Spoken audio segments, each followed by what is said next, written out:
I don't know how closely you're following events in Israel, but I, because of what I do, follow it every single day.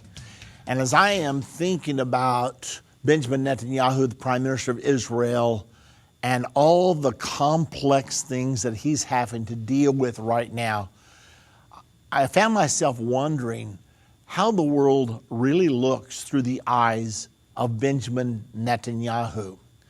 So today and tomorrow, we're going to spend some time really talking about all of the various things that Netanyahu is facing: pressure from President Obama, pressure from the European Union, pressure from the United Nations, pressure from the left-wing parties of Israel, pressure from the right-wing parties of Israel, pressure from the Palestinians, from every direction.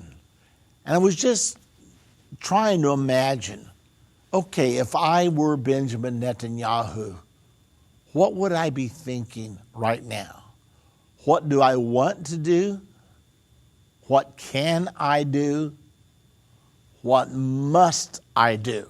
So those are some of the things I want to talk with you about today and tomorrow. I wanted to get it all in today, but there's too much material, so we're going to start. And I feel like in order to develop the kind of understanding that I want to convey to all of us, that we need to start with a brief history of the state of Israel. How did it begin, the modern state of Israel began, and how did we go from there to where we are today? Because unless you understand this, I don't think you're going to have a full appreciation of what's facing the Prime Minister of Israel right now. So I'll tell you what I want us to do. I want us to go ahead and get started with our history of Israel. We know that Arabs and Jews lived together in the Palestinian territories under the British Mandate from 1920 until 1948. Now, this was a territory, there were no states there. There have been no states there for hundreds of years. This was all under the Ottoman Empire prior to World War I. Then, because the Ottoman Empire was defeated and the Muslim Caliphate was wiped out, was done away with in 1924, because of all that, this territory and the control of this territory passed to what is called the British Mandate. There was no Jordan, there was no Israel, there was no Syria. It was all just a big territory under the Ottoman Empire, and it was very sparsely populated. Well, once the British Mandate was established after World War I, then Britain ruled it until 1948. Well, there were Arabs there, there were Jews there, they were mingled together. The Jewish people, of course, were scrambling to get out of Europe, desperate to get out. Many of them before World War II, they made it out before Hitler came down upon them with his iron fist. Many of them never did make it out. But in the meantime, all during World War II, the Jews are pouring in, trying to find safety from the horrible concentration camps and the gas chambers of Germany. While they're pouring in, the Arabs are trying to keep them out, because Arabs hate Jews, always have, for 3,000 years, and so they didn't want them there. There was plenty of land for everyone, but they didn't want them there. The nations of the world were somewhat sympathetic to the Arabs, and so they were blocking the Jews. They wouldn't let them come to their countries, and they didn't want them to come here, because there was a lot of anti-Semitism in the world, not just in Germany, not just in Europe, but around the world. Even, and I hate to say this, but even the United States of America did not want Jews to come. We had a quota, no more than that could come in. And so a lot of them died in the gas chambers because the nations of the world slammed their doors to them. So where were they going to go? Well, they were running here to Israel, making their way here. Now, as we go on, the Jews who lived in the area of Palestine, these were called Palestinians, the whole area, and the Jews proudly called themselves Palestinians. That's something that a lot of people don't realize. As a matter of fact, when the nation of Israel was finally born in 1948, the first paper to announce the birth of the modern state of Israel on the morning of May the 15th of 1948 was the Palestine Post, believe it or not. I mean, we think of Palestinians as being enemies of Israel, but Israel was Palestine for a long time back in those days. Now, today, that newspaper is known as the Jerusalem Post. Now, as we work our way on through this history, I want us to see exactly what happened point by point, and I'm going to try to move as fast as we possibly can. Israel declared statehood with UN approval, actually, and that happened on May the 14th of 1948. The next day, after they declared their statehood, 6 Arab nations launched a war against the new state, the state of Israel. They were hoping to snuff it out before it could ever get started. And these nations, they represented millions of people. There were only 600,000 Jews there, and most of the world assumed they'll never make it.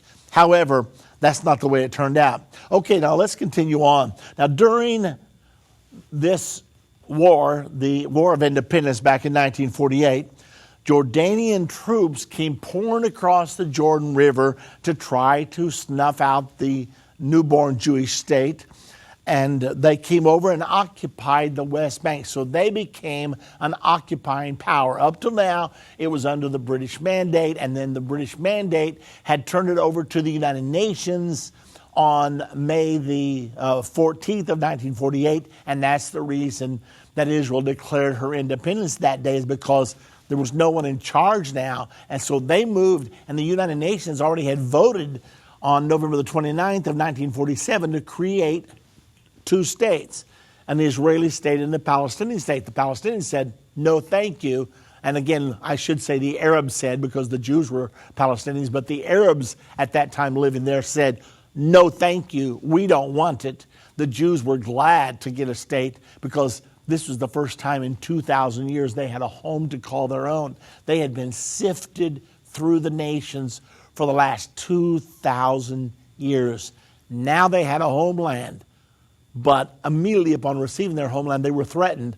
But you know, after escaping the gas chambers of Nazi Germany and the concentration camps, this war really didn't seem too bad to them. They already had been struggling for their life for the last 6 or 7 years in Nazi Germany. So many of them were ready to fight to the death because they had nothing to lose except return to the gas chambers of Adolf Hitler, which they did not, of course, want to do. So the Jordanians came across the Jordan River, and they occupied what's known as the West Bank. It's also known as Judea Samaria. It's the biblical land of Judea between Jerusalem and the Jordan River. Well, the Jordanians, they were out of their own country. They were an occupying force. They came over and took this land, including half of Jerusalem. Now, as we continue on, the Jordanians then drove the Jews out of Judea. They said they hated Jews so much. No Jews are going to live here.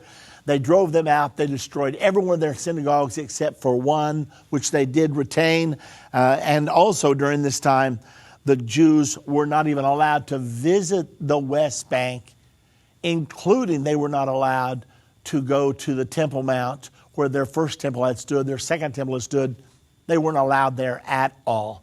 So that was the way everything was coming down. Now, as we move on, when war broke out between Israel, Egypt, and Syria in 1967, Egypt decided it was strong enough now to destroy the Israeli nation. So they plotted and planned a war. This all began building up about 30 days before the war actually kicked in. But in May, Egypt, Nasser of Egypt, the ruler of Egypt, ordered the UN troops to leave. There had been UN troops stationed between the southern border of Israel, the northern border of Egypt, to keep the peace. Egypt said, get out. When they moved their troops out, Egypt moved its troops in along the southern border of Israel. Egypt then blockaded the Straits of Tiran, which was international waters for the nation of Israel. And then Nasser was making speeches. He concluded a common defense pact with Jordan, already had one with Syria, so the handwriting was on the wall. Israel had to defend herself, so she had a choice. Either just sit here and wait until the Arabs are ready to launch their attack against us, we'll be sitting ducks, or else we'll take the initiative. Well, they took the initiative, and early in June, early in the morning, I think it was like 5 o'clock in the morning, the Air Force left Israel, flew 500 feet high over the Mediterranean Sea. They caught the Egyptians by surprise, destroyed 90% of their planes before they could ever leave the ground.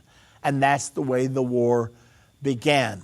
Well, when the war began, Syria and Egypt were fighting against Israel, but Jordan had not yet attacked. The Prime Minister of Israel sent a message to Jordan saying, we have nothing against you. If you'll stay out of the war, we will not lift a finger against you. We have nothing, no quarrel with you. Well, King Hussein of Jordan didn't feel like he could stay out while his brethren were fighting against the hated Zionist entity, so he attacked Israel. Israel counterattacked and drove Jordan from East Jerusalem all the way across the Jordan River, making them go back home. So Jordan was now no longer an occupying power, but now Israel was in possession of the territory that had been under the British mandate, which they had surrendered, and now they were in possession of all the territory called Judea, Samaria. They had come home to a very large part of their promised land as it was defined in the Bible.